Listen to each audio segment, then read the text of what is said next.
Bienvenidos, hermanos, a esta nueva reunión que desde hace algunos lunes, por diferentes razones, no habíamos podido estar en este proceso de enseñanza y formación. Pero Dios nos concede el privilegio nuevamente de que nos volvamos otra vez a conectar en esta tarea. La semana pasada, hermanos, hicimos una evaluación acerca de cómo va caminando la obra de Dios, cómo va caminando la iglesia. Y es importante que detrás de cada evaluación vayamos haciendo los ajustes necesarios en aquellas cosas que como equipo de trabajo debemos de mejorar, debemos de esforzarnos. Yo quiero hacer una pregunta así general. Quisiera ver la mano levantada de los supervisores de la iglesia. Levanten la mano los hermanos supervisores. Solo hay 1, 2, 3, 4, 5, 6, 7, 8. 8 supervisores de toda una iglesia, hermanos. ¿Dónde están los hermanos? ¿Dónde están los líderes? Quiero ver las manos levantadas de los líderes. No importa si es de jóvenes. Alguien que me ayude a contar. Ayúdenme a contar los hermanos, ¿cuántos líderes hay?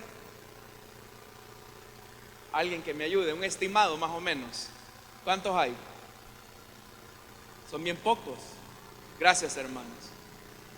En primer lugar, quiero felicitarlo a usted, porque usted es responsable con Dios. Así que un aplauso para ustedes, hermanos. Fuerte ese aplauso. Sí, un aplauso para ustedes. Pero los demás, hermanos, hay que motivarlos. Quiero decirles algo que pasa. Fíjese que la norma, por ejemplo, en cada trimestre, usted ha notado que la dinámica es que los supervisores de subzona van a reservar las guías para sus equipos de trabajo. Y nos hemos dado cuenta, ya lo hemos identificado, que los supervisores no están asistiendo. O sea, mandan a veces a un líder, a veces, y uno se pregunta, ¿dónde están los hermanos? Entonces yo, hermanos, hago esta pequeña reflexión para que, como la Biblia nos dice, nos animemos los unos a los otros. Le voy a dejar una tarea. Si usted no ha visto a su supervisor acá, pregúntele, hermano, no lo vi el lunes. Si usted no vio a sus líderes, hermano supervisor, pregúntele, hermano, no lo vi el lunes. Porque es importante, hermanos, estas reuniones. Estas reuniones son para los anfitriones, los líderes, los supervisores, los colaboradores, porque es acá donde recibimos herramientas que nos ayudan a continuar con nuestro trabajo. Amén, hermanos. Así que gracias, hermano, porque usted hace su tiempo. Vamos a abrir la Biblia en el Salmo 126. Versículos del 5 al 6. Creo que los hermanos ya les entregaron el material que vamos a ocupar esta semana. Es un pasaje bastante conocido. Dice la palabra del Señor: los que con lágrimas siembran, con regocijo cosechan. El que llorando esparce la semilla, cantando recoge sus gavillas. Oiga lo que dice: los que con lágrimas siembran, con regocijo cosechan. El que llorando esparce la semilla, cantando recoge sus gavillas. Quiero, hermanos, que hablemos un poco acerca de la tarea que Dios nos ha dado de levantar la cosecha. Jesús nos dijo que miráramos los campos que ya estaban listos para la siega. Y el Señor también mismo nos instruyó para que pidiéramos al Señor, al Padre, que envíe obreros para que trabajen en sus campos. Entonces, siendo que esa es la tarea que nosotros realizamos a través del sistema celular, es importante que entendamos cómo vamos a levantar esa cosecha. Y para eso se vuelve necesario, hermanos, que volvamos a los elementos básicos de nuestro trabajo. Usted sabe que la iglesia durante los primeros 3 siglos creció de manera rápida. y eso que no existían medios de comunicación como la radio, la televisión, el internet, no habían reuniones o concentraciones masivas porque se hubiese supuesto la persecución de los cristianos. Tampoco existían los televangelistas que son muy conocidos ahora. Entonces la pregunta es, ¿por qué razón la iglesia durante los primeros 3 siglos creció de manera tan rápida al punto que literalmente, hermanos, a la vuelta de 3 siglos se constituyó en la religión oficial del Estado? ¿Qué fue lo que pasó? ¿Qué fue lo que sucedió? Y lo que podemos mencionar es que todos los cristianos evangelizaban y ellos tenían la intención de compartir el evangelio con amigos, vecinos, compañeros de trabajo, todas las personas que estaban a su alrededor. Hoy en día el problema que tenemos es que pensamos que la tarea de evangelizar solamente es responsabilidad de los ministros del evangelio, de los supervisores, de los líderes, y eso, hermanos, hasta cierto punto ha estancado la tarea que como cristianos tenemos. Si usted se pone a pensar cuántos realmente acá en una iglesia tan numerosa como la nuestra de verdad están evangelizando, yo le aseguro, hermanos y hermanas, que con mucho esfuerzo quizá lleguemos a un 5 o 10% de toda la membresía de esta iglesia. Entonces, ¿por qué razón nosotros no estamos evangelizando, siendo que esa es la tarea que el Señor Jesús nos delegó? Usted puede verlo en cualquier pasaje de la Escritura, especialmente del libro de los Hechos, que dice la Biblia que cuando se desató una gran persecución en Jerusalén, dice que todos los que fueron esparcidos iban predicando y anunciando el evangelio de Jesucristo, haciendo señales y anunciando que Jesús era el Mesías. Ese, por ejemplo, fue el caso de Felipe, que dicho sea de paso, Felipe era uno de los que recientemente había sido electos por la iglesia para servir a las mesas. Y eso es interesante porque a partir del capítulo 8 del libro de los Hechos de los Apóstoles, usted va a notar que los apóstoles de la iglesia de Jerusalén ya no se les ve con esa tarea de predicar el evangelio, sino que comienza, hermanos y hermanas, un despliegue, por decirlo de alguna manera, de todos los discípulos a donde quiera que iban, de anunciar el evangelio, porque esa era la naturaleza de la iglesia, que todos evangelizaban. Y la razón de por qué los cristianos evangelizaban de esa forma era porque ellos se veían a sí mismos como discípulos de Jesús. Es decir, la conciencia de ser discípulos de Jesús les llevaba a ellos a evangelizar a donde quiera que iban. Evangelizaban sus familias, evangelizaban a sus compañeros de trabajo, evangelizaban, hermanos, a sus vecinos. Es decir, en ellos había un entusiasmo por evangelizar, y eso, hermanos, hizo que la iglesia comenzara a crecer de una manera que hoy en día pues es un poco difícil de ver. Entonces, siendo que la tarea de evangelización es una responsabilidad de todos los que somos discípulos, es importante entonces que nos preparemos para la siembra. Necesitamos preparar la siembra.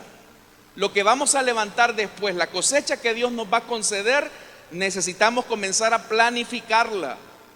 Y para que eso sea posible, es importante, hermanos y hermanas, que tengamos claros los conceptos que nos van a permitir alcanzar esa gran cosecha. Porque Jesús lo dijo, los campos están listos. Hermanos, ya pasó la pandemia, los que tenían que regresar, regresaron, los que se quedaron acomodados, se quedaron, los que se fueron para otras iglesias, se quedaron en esas iglesias. Yo no le digo que ya no recibamos a estos hermanos. Si ellos desean nuevamente regresar, incorporarse, qué bien.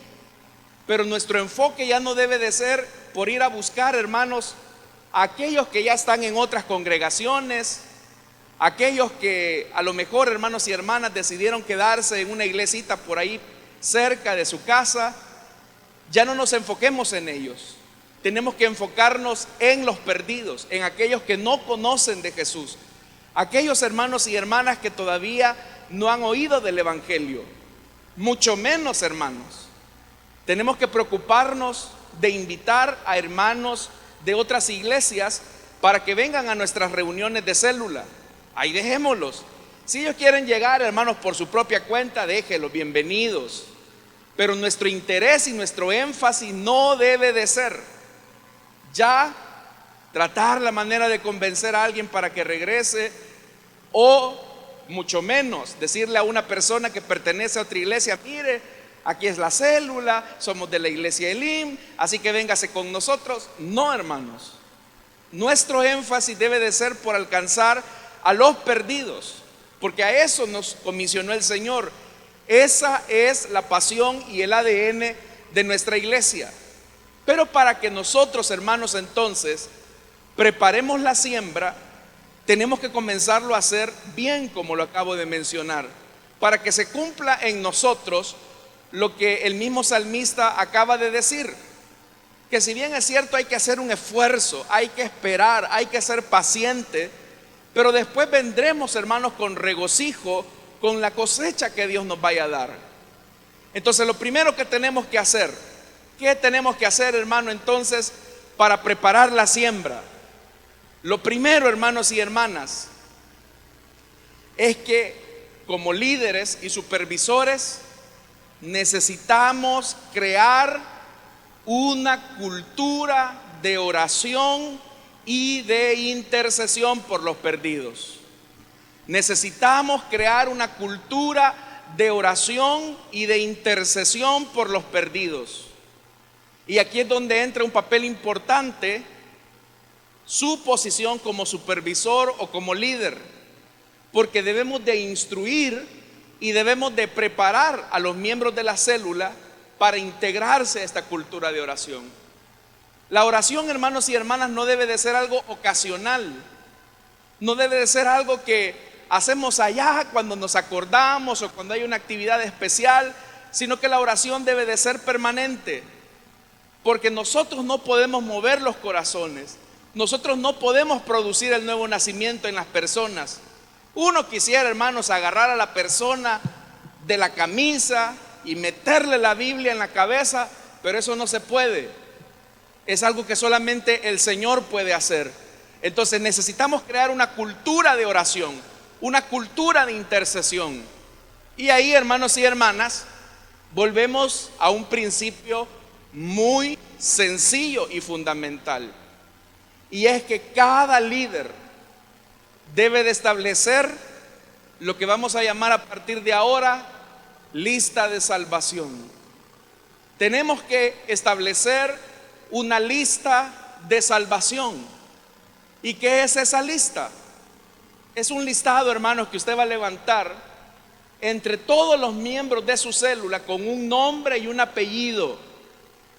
Por cada familiar, amigo o vecino en el que nos comprometemos a orar todas las semanas por la salvación de él. Por eso es que le llamamos lista de salvación. Entonces, usted puede reunirse con los hermanos de la célula y decirle: hermana María, ¿y usted esta semana por quién se compromete a orar? ¿Me podría brindar el nombre? Y ahí, hermanos y hermanas, es donde las personas se sienten comprometidas. Y se sienten comprometidas por una realidad, y es que cada discípulo tiene el deseo de evangelizar, tiene el deseo de compartir la palabra de Dios. Comenzamos a activar ese espíritu en las personas cuando los comprometemos a ellos para que oren e intercedan por los perdidos. Entonces, cuando usted le dice a las personas: mire, ¿y usted quién va a traer para evangelizar en la célula? No, si mire, si yo no conozco a nadie, no tengo a nadie. Eso no es cierto, porque esa persona tiene un familiar, tiene un vecino, tiene un amigo, alguien que no ha conocido de Jesús. Entonces esa persona, un nombre, no son 2, ni 3, ni 4, es uno. Hermano, ¿y usted ¿A quién conoce de su círculo que no ha conocido de Jesús? Ah, mire, fíjese que yo tengo un compañero de trabajo, o yo tengo un compañero de estudio, o yo tengo mi vecino o mi amigo que todavía no ha escuchado de Jesús. Entonces, ¿me podría brindar el nombre, por favor, de él? Ah, él se llama Mario Espinosa. Entonces lo anotan en ese nombre. Vamos a orar por Mario Espinosa. Y solo el hecho, hermanos, de anotarlo, de tener una lista por célula, y esa lista pegarla ahí en la célula, es un recordatorio que nos hará pensar en la salvación de las personas. Fíjese esto: como nosotros somos llamados a levantar discípulos, la Biblia dice que Jesús, antes de buscar a sus discípulos, dice que un día antes él oró, pasó toda la noche orando a Dios. ¿Por qué Jesús lo hizo? ¿Por qué Jesús oró antes de llamar a sus discípulos? Porque él quería que su llamamiento fuese efectivo. Entonces nosotros, hermanos, no podemos cambiar el corazón de las personas. Nosotros no podemos cambiarles los malos hábitos que tienen. Nosotros no podemos corregir sus conductas pecaminosas. Pero sí sabemos que hay un Dios que todo lo puede hacer. Hay un Dios que es capaz de romper las cadenas. Pero necesitamos orar específicamente. Jesús lo hizo. El Evangelio de Lucas dice que en aquellos días él fue al monte a orar y pasó la noche orando a Dios. Y cuando era de día, llamó a sus discípulos. Pero antes fue la oración. ¿Sabe algo? Cuando uno piensa, por ejemplo, en la iglesia del pastor Cho, que es la iglesia celular más grande del mundo. Si hay algo, hermanos y hermanas, que hace como un pilar fundamental de la iglesia de Yoido, es que son gente de oración. Ellos oran. Por eso es que dentro de las instalaciones de la iglesia ellos tienen lo que se conoce como montaña de oración. ¿Y qué es la montaña de oración? Fíjese que yo he visto algunas fotografías y en realidad solo son pequeños cuartitos. Quizás, hermanos y hermanas, a lo sumo de una altura cada cuartito, más o menos como de unos 70, unos 80. Y así son los cuartitos, de tal forma que la persona solamente puede entrar ahí de rodillas. Y lo único que hay en ese cuartito es una silla. Entonces, la iglesia está abierta a las 24 horas. La gente, cuando quiere ir a orar, va a la montaña de oración y se encierra. Y ahí puede pasar un día, 2 días, 3 días, el tiempo que quiera. Pero esa cultura de oración es lo que, hermanos y hermanas, ha hecho de la iglesia de Yoido lo que es. También, hermanos, por la misericordia de Dios, esta iglesia, la iglesia Elim, se ha caracterizado por ser una iglesia avivada en oración. Yo estaba viendo unos videos de la iglesia hace algunos años, de cómo la iglesia oraba, hermano. Y eso que yo estaba viendo un video de hace años, pero era una oración tan intensa que aún el video transmite cómo la presencia de Dios se estaba derramando en esos cultos. Hoy, hermanos, si le decimos a la gente vamos a orar, hay que estarlos animando. Hermano, no se quede callado. Hermano, levante sus manos. Hermano, por favor, ore, pida al Señor. A la hora, hermano, de que uno está haciendo el llamado en un culto, usted sabe que lo que la gente hace es cerrar los ojos y se quedan callados. Pero ese es el momento en el que se necesita la intercesión, la oración de la iglesia, de los servidores. Ahí es donde los diáconos, las diaconisas en su mente tienen que estar pidiendo al Señor para que Él toque a los cautivos, para que el Señor rompa las cadenas. Pero lo mismo debe de ser en la célula. Debemos de tener un compromiso en oración. Ahora vea esto, hermanos y hermanas. Una de las cosas que es importante, una vez nosotros hemos establecido esta lista de oración, es que usted una en parejas, si le es posible, y forme compañeros de oración. para que diariamente nosotros estemos orando por el familiar o el amigo de mi hermano. De tal forma que si yo, por ejemplo, di el nombre de mi prima María, el hermano Roberto está orando por mi prima María, pero yo estoy orando por el papá del hermano Luis, y ambos sabemos que estamos orando el uno por el otro. Es importante entonces tener un compañero de oración en la célula, que si yo le digo al hermano: hermano, ¿verdad que usted está orando por mí? Sí, hermano. ¿Verdad que usted está orando por mi tío? Sí. Y que el otro le diga: hermano, ¿y usted está orando por mi mamá? También estoy orando por su mamá. Y eso, hermanos y hermanas, hace que los dos vayan generando un sentido de responsabilidad en oración, para que a la vuelta de la semana, si la persona por la que estamos orando no llegó a la célula, en la reunión de planificación le preguntemos: hermano, ¿y seguimos orando por esta persona? Aquí lo tengo, hermano. Y usted lo tiene ahí, hermanos, en ese listado, que es como de los más buscados. Yo he escuchado a algunos predicadores que dicen que es una exageración lo que dicen, pero algo de verdad tienen. Y es que Satanás, dicen ellos, tienen un listado en las tabernas del infierno de los más buscados. Ahí Satanás tiene el nombre del pastor al que tiene que darle vuelta para que caiga en pecado. Más abajo sigue el supervisor para meterle problemas con la mujer, y después sigue el líder para que se deprima y abandone la célula. Y Satanás ahí tiene nuestros nombres para votarnos. Pues nosotros también, hermanos, deberíamos de tener un listado de los amigos a los que les vamos a arrebatar a Satanás del reino de las tinieblas para la luz admirable de Cristo. Es decir, que nuestro trabajo debe de ser intencional. Si usted solo se conforma a reunirse con los mismos hermanos, a verse, a comer pan con café, y eso es todo, ahí no va a pasar nada, hermanos. Ahí hasta que se comiencen a morir uno por uno, hasta que se cierre la célula. Pero ese no es el deseo de Dios. El deseo de Dios es que nosotros, hermanos y hermanas, levantemos la gran cosecha que Él nos ha prometido.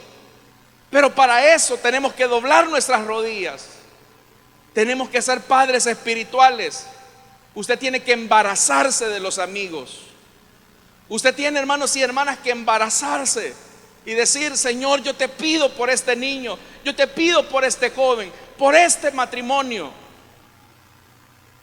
¿O acaso, hermanos, no tenemos un Dios que escucha la oración? Tenemos un Dios que nos oye. Si nosotros no vivimos en las dimensiones espirituales, es porque estamos dormidos. Estamos muy dormidos. Y no le quiero preguntar, pero hágase el examen. ¿Y cuánto tiempo dedica a la oración? Muchos hermanos pasan horas y horas y horas frente al televisor, frente al celular, y no oran. Y así como, hermanos, así no vamos a ver la gloria de Dios. Entonces tenemos que crear una cultura de oración. Pero si a usted le cuesta orar solo, pueden, hermanos y hermanas, reunirse a orar. Otro tema, hermanos, otra estrategia que nos recuerde. Hermano, me alcanza una silla, por favor. Alcánzame una silla. El otro tema, hermanos, gracias, hermano. El otro tema, hermanos, es que pongamos una silla vacía en nuestra célula. Así como vamos a poner el listado de oración, pongamos una silla vacía que represente a cada amigo, familiar, vecino que todavía no conoce de Jesús. Esa silla vacía nos va a recordar eso.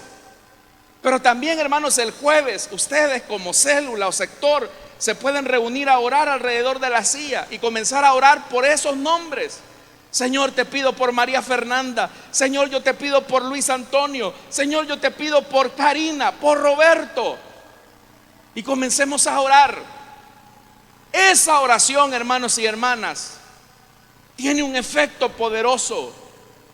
Por eso es que es importante, entonces, y hermanas, que tengamos esto. El día jueves, hermano, aquí vamos a tener la silla, y el sábado vamos a tener esa silla vacía. hasta que la veamos llena con el nombre de la persona por la que estamos orando. Dicen amén, hermanos. Le voy a decir algo. Esta es nuestra ondía para matar al gigante. No la silla, sino la oración.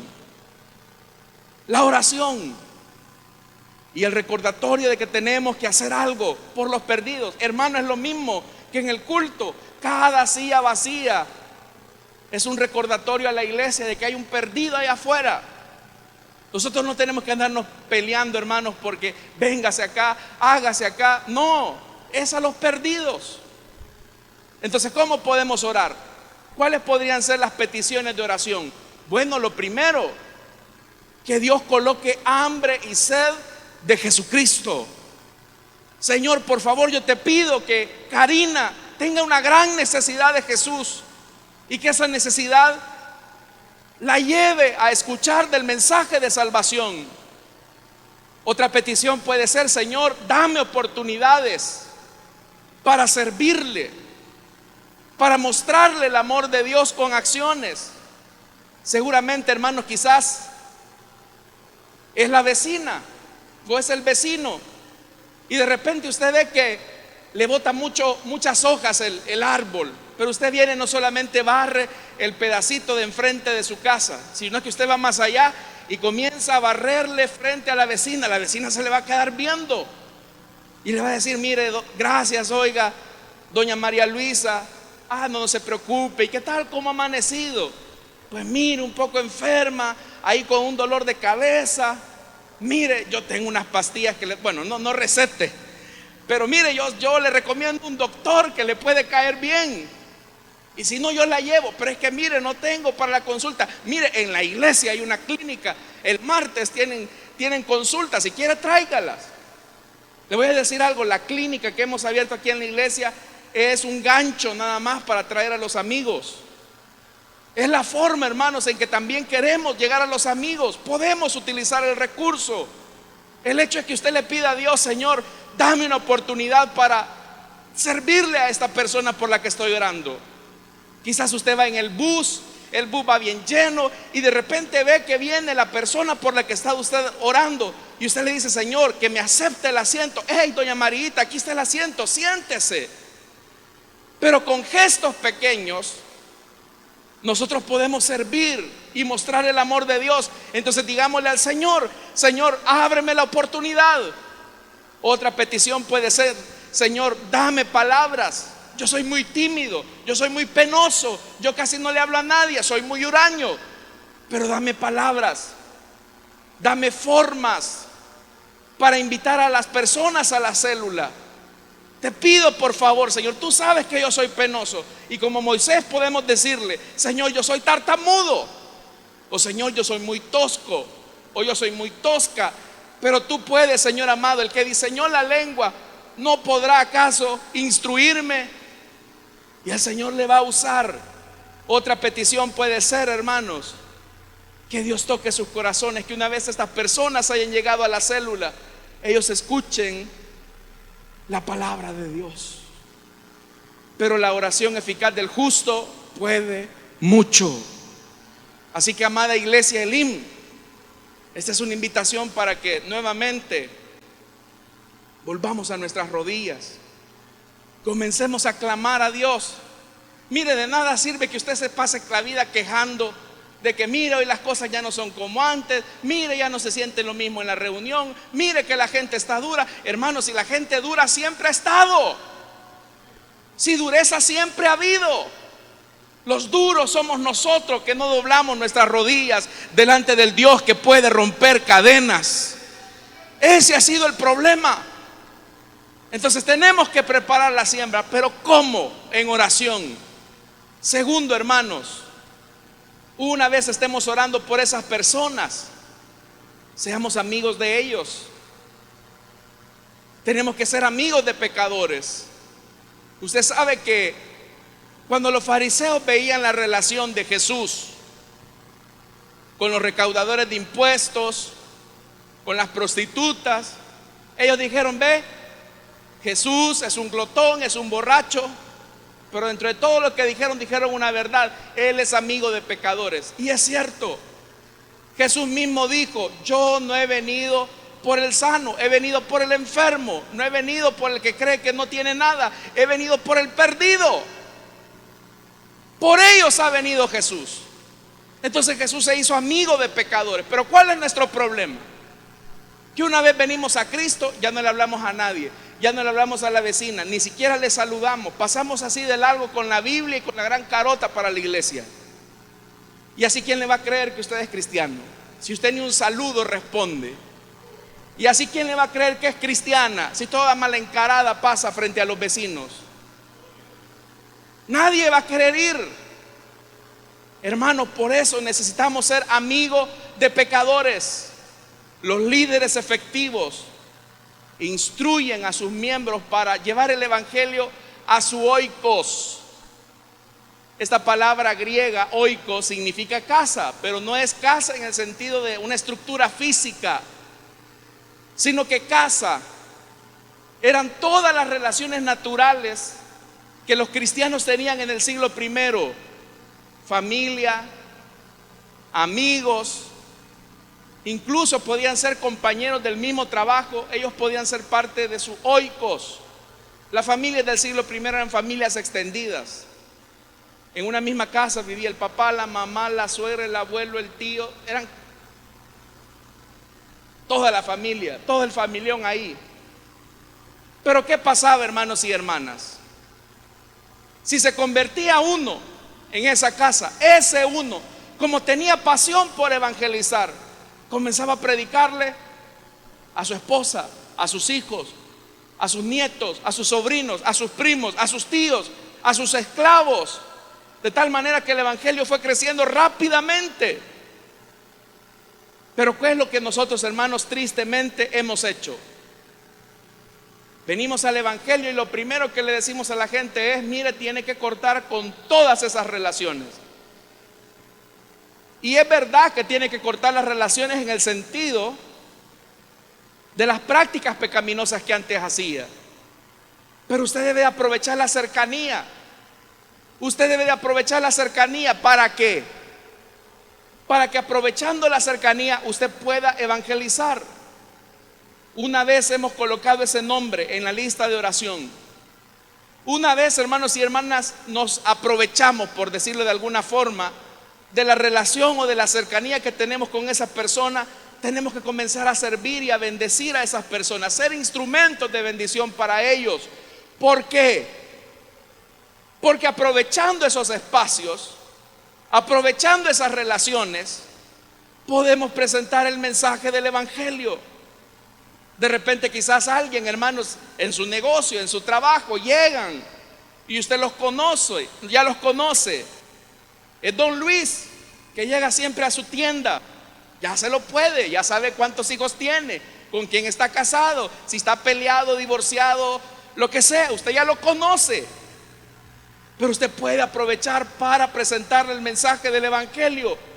Y a lo mejor, hermanos, usted tiene algún tipo de atención, algún tipo de servicio. Entonces, hermanos y hermanas, tenemos que ser amigos de pecadores. Tenemos que comenzar a abrirnos. Ya no es posible, hermanos y hermanas, que no aprovechemos esas relaciones. Entonces viene el tercer elemento. Vea, listado de oración. Comenzamos, hermanos y hermanas, a ser amigos de pecadores. Entonces, entre los hermanos se debe de comenzar a generar una cultura. Así como se crea la cultura de oración, se va a comenzar a crear una cultura de relación y de invitación. Porque un líder efectivo genera células saludables. ¿Cuándo puedo saber yo que una célula es saludable? Cuando llegan 20 hermanos y no hay ni un amigo. Esa es una célula enferma. Esa es una célula enferma. Porque la luz Dios no dio la luz para ponerla debajo del almud, sino para que la pongamos visiblemente. Si llegan 20 hermanos, bueno, hay que capacitarlos, hay que entrenarlos, hay que decirles: hermano, traiga un amigo. ¿Por quién estamos orando? Mire, pero es que yo no conozco a nadie. No, no es cierto. Usted no nació por vía espontánea, mágicamente, por ósmosis. Usted tiene un familiar, tiene un tío, tiene un amigo, tiene un vecino, tiene un compañero de trabajo, alguien. Porque el verdadero discípulo de Jesús, ya le dije, ¿por qué la iglesia creció tanto los primeros años? Porque ellos no perdían tiempo. Ellos, personas que tenían, la evangelizaban, oraban por ellos. Entonces, hermanos y hermanas, la motivación de traer amigos no debe de ser allá cuando evaluamos el trimestre, allá cuando nos reúne el supervisor, allá cuando llega el pastor. No, debe de ser semana tras semana, semana tras semana. Hermana, ¿y usted a quién va a traer? Y llega la otra semana y la hermana se comprometió y no lo llevó. El líder responsable, saludable: hermana, ¿se acuerda que usted dijo que iba a traer a alguien? Y semana tras semana, semana tras semana, orando, orando, orando, invitando, motivando. ¿Usted cree, hermanos y hermanas, que Dios no va a abrir las compuertas de los cielos? Dios no va a derramar bendiciones sobre nosotros. Hermanos, las células van a comenzar a crecer rápidamente. Y por eso es que yo le decía a usted al principio, la iglesia creció no porque hubieran grandes evangelistas, no, cada miembro evangelizaba. Por eso es que los líderes, hermanos, debemos de empoderar a las personas, debemos de empoderarlos y decirle: hermano, tú puedes traer a alguien, tú puedes invitar a alguien, tú puedes traer a alguien a la célula, un amigo, una amiga, un familiar.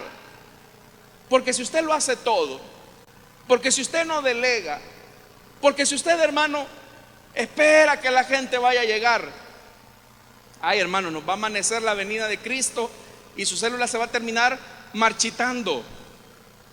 Pero ese no es el deseo de Dios. Por eso todos podemos hacerlo: el anfitrión, el líder, los asistentes, los hermanos. Todos podemos llevar a una persona. Imagínese, usted tiene 5 hermanos en la célula, o 3, vaya, que cada uno, comenzando por el líder, lleve un invitado cada semana. Hermano, la célula va a crecer. Y confiando en que Dios va a colocar la palabra en el corazón de esas personas y va a producir el nuevo nacimiento, hermano, nuestras conversiones van a comenzar a multiplicarse. Le voy a decir algo: ¿qué pasaría si la iglesia de Santa Ana tuviera conversiones semanales? Una conversión por célula todas las semanas. La iglesia crecería 300 personas a la semana, todas las semanas. ¿Cuánto sería eso, hermanos, en el mes? 300 por 4, ¿cuánto sería? 1200 personas. Y si crecemos 1200 personas cada mes, en un año, ¿cuánto va a ser, hermanos? ¿Cuánto va a ser en un año? 1200 por 12, ¿cuánto sería? ¿Cuánto sería? ¿Cuánto? ¿Cuánto? 14,400 en un año. Si fuera una conversión a la semana, si todos nos metiéramos una a la semana, hermanos, le diéramos vuelta a Santa Ana. Pero se necesita que nos empapemos de los principios. La oración es fundamental y la evangelización. Veamos lo siguiente: cuando nosotros animamos semanalmente a los miembros, la célula se va a multiplicar. En un año, hermanos, se puede multiplicar su célula. ¿Y cuál es la meta que tenemos? Por sector. Es una célula al año. Una célula al año por sector. No, hombre, hermanos, si todos nos llenáramos de esa pasión, si todos los líderes, los supervisores nos llenamos de esa misma pasión, podemos multiplicar una vez la célula en el año. Y eso representaría, hermanos, ¿qué pasaría si las 300 células que hoy por hoy Dios nos permite tener se multiplicaran en un año? A la vuelta de un año serían 600 células. A la vuelta del siguiente año, contagiados todos del mismo espíritu, tendríamos 1200 células. Hermano, esto sería la de no parar. Pero necesitamos volver a lo básico, volver a la oración, volver a la evangelización. Tenemos que hacerlo. Que nuestra mente sea evangelizar, evangelizar. Por eso le digo, hermano, no perdamos tiempo en que mire que fulanito se fue para la otra iglesia y no quiere venir. Ay, déjelo. Que mire que el menganito ya no quiere nada. Ay, déjelo, hermano. Pero hay un joven. Es que solo los niños me llegan. Hermanos, esos niños a la vuelta de 3 años se van a convertir en adolescentes, y la adolescencia va a pasar rápido y después se van a hacer jóvenes. La célula de niños rápido se va a transformar en célula de jóvenes, y esos jóvenes después en adultos. Pero necesitamos volver al A, E, I, O, U del sistema celular, que es el modelo de Dios. Oración, evangelización. Oración, evangelización. Oración, evangelización. Dicen amén, hermanos. Prepárese entonces para la cosecha que Dios nos va a dar. Y vamos a ejercitar eso ahorita, hermanos. Entre nosotros vamos a comenzar primero. Formen grupos de 6 ahorita, hermanos. Muévanse. Vamos, hermanos, movámonos. Grupos de 6. Vamos, muévanse, hermanos. Nadie se quede sin moverse. Vamos a poner en práctica esto ya. Grupos de 6, hermanos. Dése vuelta. Y si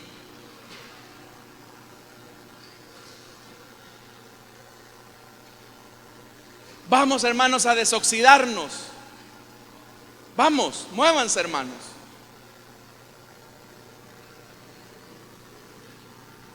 Ya están todos. Ahí en su página hay un espacio que dice: coloque el nombre por la persona por la que se compromete a orar en la célula. Ponga ahí el nombre de la persona por la que usted se compromete a orar. Póngalo ya, hermanos. Esto es un acto de fe. Aquí es donde se ven los incrédulos y los que más de un minuto eso. Ponga el nombre de la persona por la que usted se compromete a orar semanalmente. Ahora, hermanos, ya lo puso. Explíquele a su grupo quién es él o quién es ella. Ah, mira, hermano, María Fernández, mi compañera de estudios, y ella tiene una gran necesidad de Dios porque hace poco se acaba de tener una situación difícil. Explíquele ella a su grupo quién es esa persona, para que sepamos, hermano, que de verdad usted está creyéndole a Dios. Vamos, cuéntele a su grupo, hermanos, rápidamente, brevemente, quién es esa persona por la que usted va a orar. Comparta.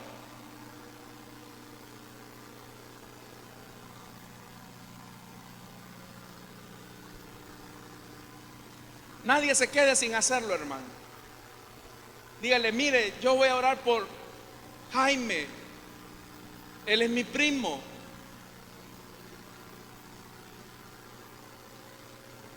O usted diga: mire, yo voy a orar por María, ella es mi esposa. O yo voy a orar por Luis, él es mi hijo. No importa si es su familia, su vecino, su amigo, su compañero de trabajo.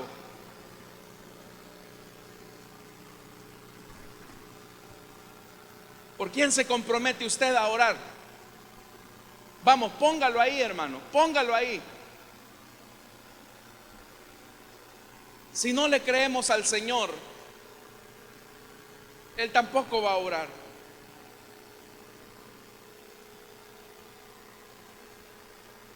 ¿Estamos, hermanos? Un minuto más.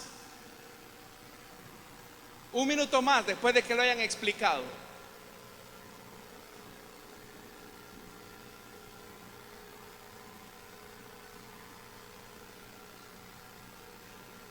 Solo pongan el nombre, solo digan: es mi primo, es mi tío, es mi amigo, es mi vecino. Solo eso, nada más.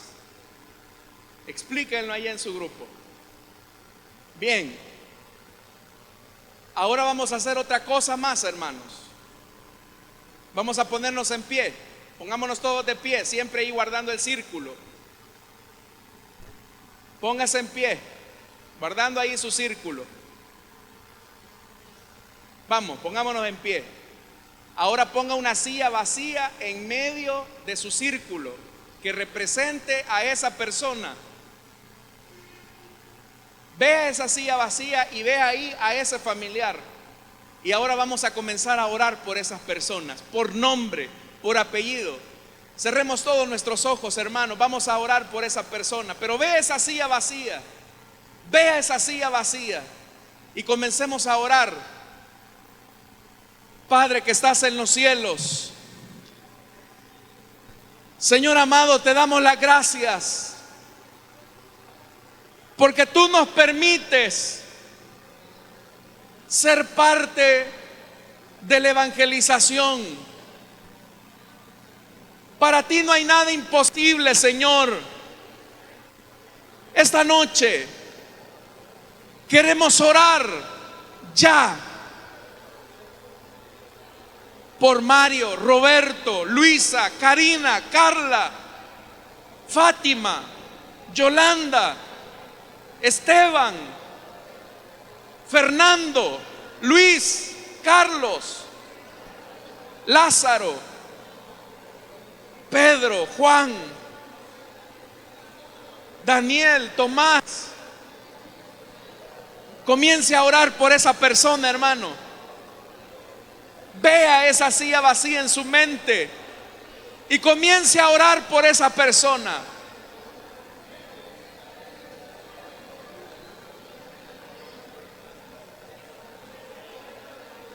Padre que estás en los cielos, Señor amado, te damos las gracias porque tú nos permites orar por esta persona. En primer lugar, Señor, queremos pedirte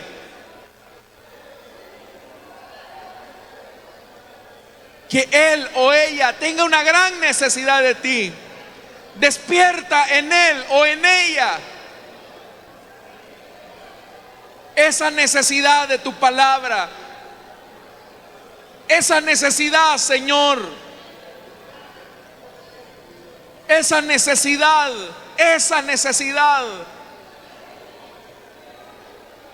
de ti. Te pido, Señor, que tú despiertes esa necesidad en esa persona, en mi hijo, en mi hija, en mi esposo, esposa, abuelo, abuela, para que escuche del mensaje del evangelio.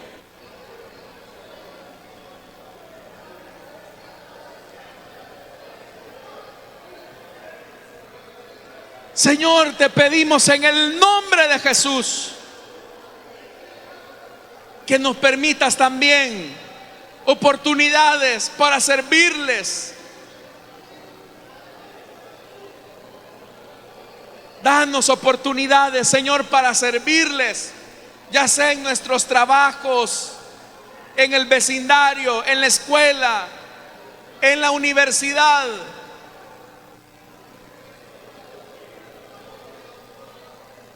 Te lo pedimos, Señor. Te lo suplicamos.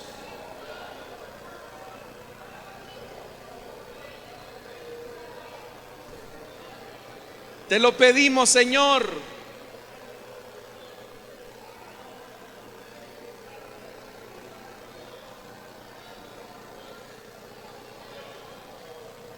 Te lo suplicamos. Te pedimos también que nos des la oportunidad de poderlos invitar a la célula, a la iglesia.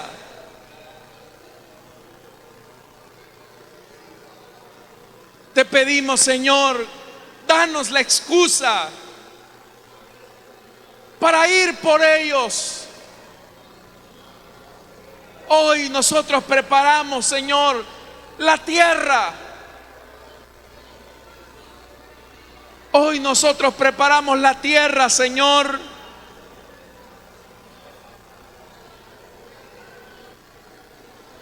para que tú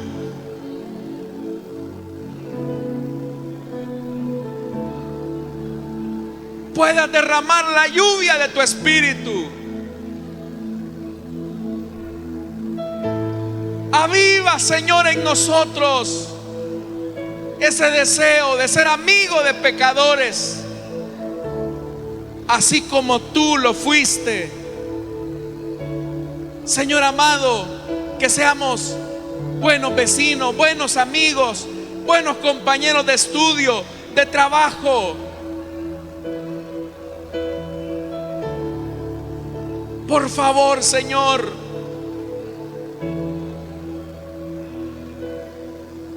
aquí está tu pueblo, deseoso de hacer tu obra. Y por eso es que ellos han puesto esos nombres en esa hoja de papel, dando ellos el primer paso de lo que van a hacer en sus células, en sus sectores. Oh Dios del cielo, respáldales. Respáldales.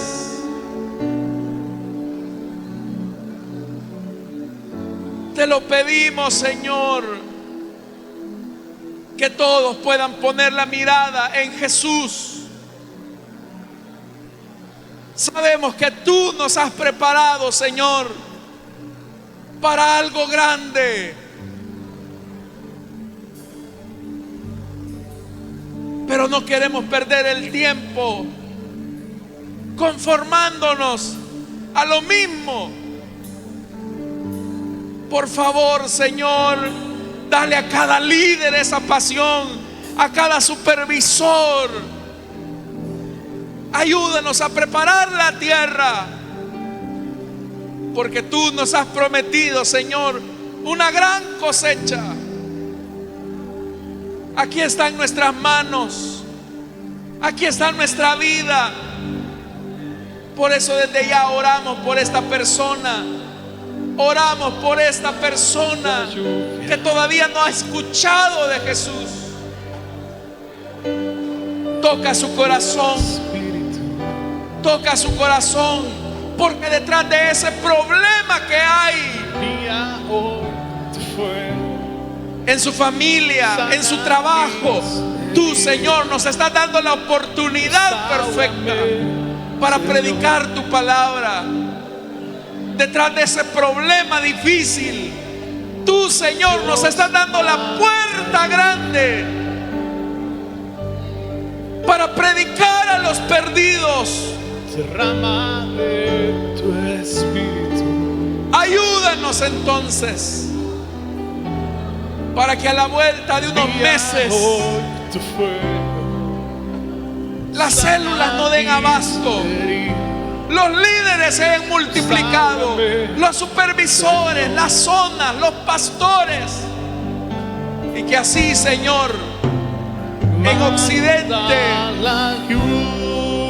tú levantes, Señor, con poder tu nombre en medio de aquellos que andan en oscuridad. Te lo pedimos, Señor. Las vidas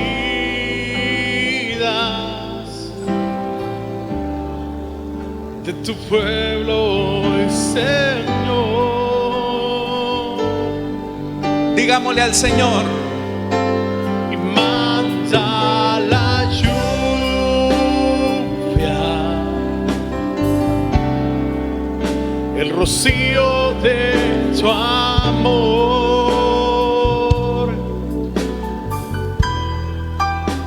Visita hoy mi vida,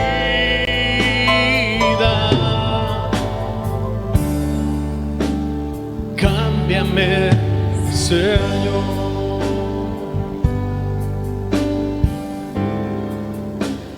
Dios manda lluvia,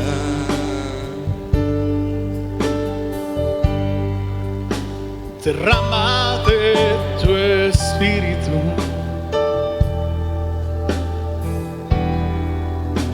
Envía hoy tu fuego, sana mis heridas, restáurame, Señor.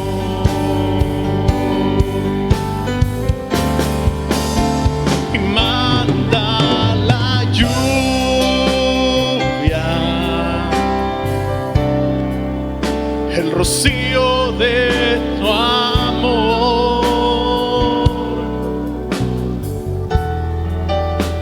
llenando las vidas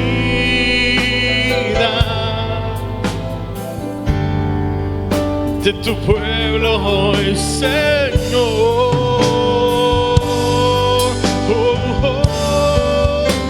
Y manda la lluvia,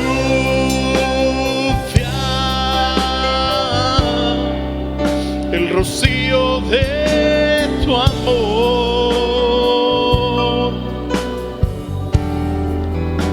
Visita hoy mi vida,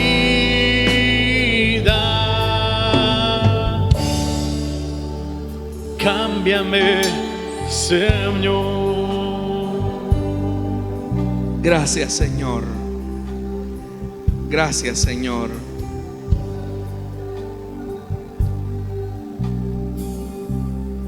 Gracias. Gracias, Señor. Vamos a orar, hermanos, así como estamos, por nuestras ofrendas y nuestros diezmos. Así como estamos, hermanos, luego nos acomodamos. Padre, gracias porque también nos permite ser parte de tu obra acá en la tierra. Señor, no te damos de lo que nos sobra, sino de lo mucho que tú nos das. Queremos pedirte, por favor, que tú bendigas a tu pueblo. Señor, bendice a tu pueblo, que con sencillez, pero con amor profundo, da para tu obra. Multiplica, Señor. Yo sé que ellos han escuchado malas noticias de la economía, pero tu palabra dice algo, Señor: por nada del mundo estéis afanosos, antes bien nuestras peticiones sean puestas ante el Señor. Y eso es lo que hacemos esta noche, Señor. No estar afanosos por lo que ocurre en el mundo, sino que ponemos nuestras necesidades delante de ti, que tú tienes cuidado de nosotros. Bendice las economías de mis hermanos, Señor, que aunque a nuestro alrededor caigan 1000 o 10,000, tu pueblo siempre prospere como el cedro del Líbano, que permanece, Señor. Ayúdanos entonces, Señor, a ver nuestra fructificación en medio de la sequía. Por eso es que ofrendamos y diezmamos en Cristo Jesús. Amén.